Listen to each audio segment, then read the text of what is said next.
Quem é a Laurice Bicalho? Laurice Bicalho, eu nasci em Teoflotone. Teoflotone? Sim. Um beijo pra Minas Gerais. E depois casei. Casei com 16 anos e fui com meu marido para Belo Horizonte. E hoje eu estou aqui, morando em Portugal. Uhum. Mas eu fui uma menina que, na época, meu pai faleceu. Na época eu tinha uma condição boa, mas depois que ele faleceu, minha mãe praticamente perdeu tudo. E nós vivemos uma vida muito difícil na época. E na escola estudei e eu era muito humilhada. Todos achavam que eu nunca ia ser ninguém, principalmente pela situação financeira nossa, que estava no zero. Nós almoçávamos, às vezes não tinha o jantar. Nossa. E muitas vezes também não tinha comida. Minha mãe conseguia ali uma farinha e punha açúcar ali. E dava a gente farinha com açúcar e água para tomar, para passar, porque não tinha mesmo, nós era escassez de tudo. E minha mãe fazia bolo, às vezes, para vender, só com fubá e água, e punha ali na panela, no fogão a lenha, e punha a brasa em cima da panela, e soprava e fazia aquele bolo. E às vezes dava os irmãos mais velhos para poder sair vendendo. E aquilo dava para comprar alguma coisa, mas um dia tinha, outro dia não tinha. E na escola, então, eu estudava mesmo assim, porque minha mãe queria que eu fosse alguém. Só que o mundo, naquela época, me rejeitava pela minha deficiência e pela minha pobreza. Uhum. Antigamente, né? Hoje eles falam deficiente, como eu realmente não me considero deficiente, me considero eficiente. Legal. Mas me chamaram de aleijada, mandava minha mãe me prender num quarto, as amigas, porque falava que eu não ia casar, que os homens iam usar e abusar de mim, porque ninguém casa com aleijado. Ainda mais eu também, na época, né, não tinha beleza nenhuma. Hoje eu sou maravilhosa, claro, mas antes Era uma gata. eu não sabia me cuidar. Então, assim, eu sofri muita humilhação mesmo. E meu caderno, minha mãe comprava um caderno praticamente por ano inteiro. Aí a gente escrevia e tinha que apagar para poder escrever depois, porque não tinha como comprar mais, sabe? Então, ela apagava ali, apagava as letras e quando eu ia para aula, eu escrevia naquilo que foi apagado. Então, assim, foi muito difícil para guardar Sim. as coisas. Às vezes, quando tinha alguma prova, alguma coisa para fazer, eu tinha que pegar o caderno das minhas amigas que estava com tudo escrito para mim estudar, porque o meu eu já tinha apagado para a aula seguinte. Eu não tinha um chinelo para calçar, era pé de um, pé de outro. Às vezes, era grampo, né? Furava ali, calçava e fui passar. E minha vida foi criada assim diante de muitas humilhações mesmo, perseguições, defamações. Às vezes meus coleguinhas, por eu ter uma letra muito bonita, quando a professora me chamava no quadro para escrever alguma coisa, eu era triste, porque eu sabia que lá fora eles iam me xingar, me bater, por causa que eu era escassa, eu não tinha condição nenhuma, e por eu ter as letras bonitas, a professora me chamava para poder escrever no quadro. Então, passei por muitas humilhações mesmo, principalmente minha mãe, por não ter condições, falava, olha, você pode muito bem pôr essa menina sua para poder ajudar você a comprar pelo menos alguma coisa.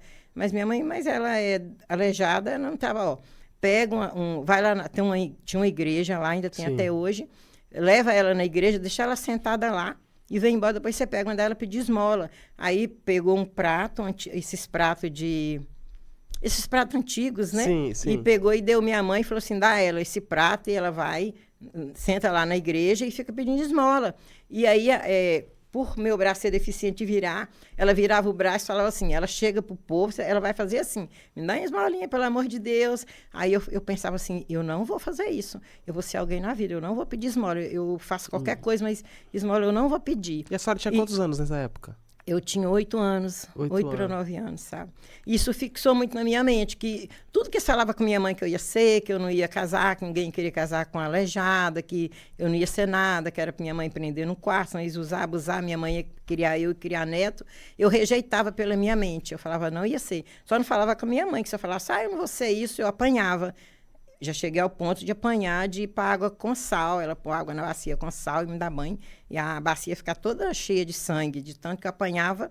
Porque os amiguinhos, eles falavam coisas, principalmente quando eu escrevia nos quadros. Falava com as mães que eu punha língua para eles e tal. E eu não fazia nada disso. Aí minha mãe, por não ter marido e querer que a gente fique tudo certinho, me corrigia agressivamente, mas isso é naquela época, eu amo, sou apaixonada com a minha mãe, é o jeito que ela achava que ia nos corrigir, não é?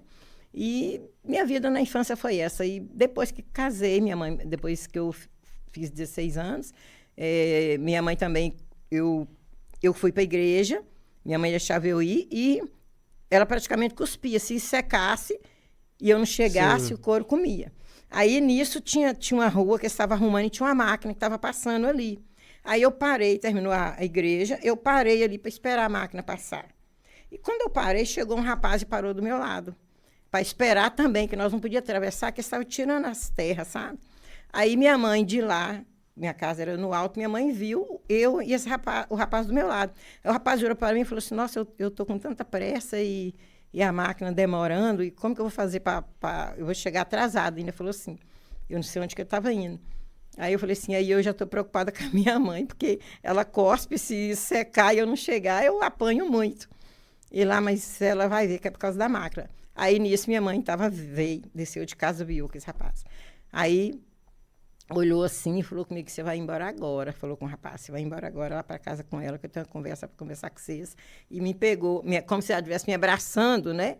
Me abraçando, pôs o pescoço, a mão assim no meu pescoço, e ela tinha a unha grande, aí ela enfiou a unha assim no meu pescoço, uma forma de me chamar a atenção por eu estar ali com aquele rapaz. Quando ela tirou a unha assim, ficou, sangue desceu das unhas. E aí ela fez esse rapaz, chamou meu irmão, na época eu já estava com 16 anos, meu irmão era policial, fez nós casados. Deu 30 dias para namoro, noivado e casamento. O rapaz falou assim, mas eu nem conheço, como que eu vou casar com ela? Não conhece, achou que estava mentindo, sabe? Aí fizeram esse casamento, enfim. Meu Deus do céu. Cara, não foi uma lua de mel, não, você não imagina. E eu, como eu não tinha entendimento nenhum, não sabia nem o que era homem, aí minha mãe pagou o hotel na época, o rapaz nem trabalhava, era praticamente uma criança também. Ele tinha 17, e na época a mente não era igual hoje, né? Aí minha mãe, eu lembro que ela pagou um hotel para... Assim. Aí eu ficava rodeando, ele vinha, pulava da cama, e ele corria atrás de mim e ficava rodeando ali a cama, nós dois correndo. Porque eu tinha medo da coisa, porque eu nem sabia o que era. Eu sei que ele conseguiu, né, me jogar na cama na época e colocou um travesseiro ali na minha boca, e eu sei que foi terrível. Aí nós vivemos, nessa geração desse casamento surgiu uma filha, a qual...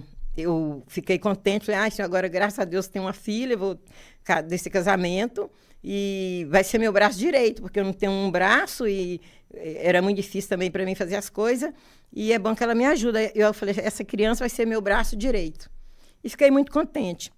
Aí eu vim para Belo Horizonte, depois eu fui para casa da minha mãe, passear, e fui com a minha filha. Aí, chegando lá, meu irmão foi destacado para um lugar que tinha um sítio. Aí ele falou comigo assim, mãe, fala com a Laura para vir colher as frutas, né, que já está no tempo, na época, para a Fabiane. Aí eu peguei e fui. Deixei ela com a minha mãe e fui. Peguei essas frutas. Quando cheguei lá, aí deu uma tempestade muito grande, que arrasou com a cidade. E o sítio era na estrada de chão. Aí, quando deu 0 hora ali, eu comecei a sentir cheio de flor.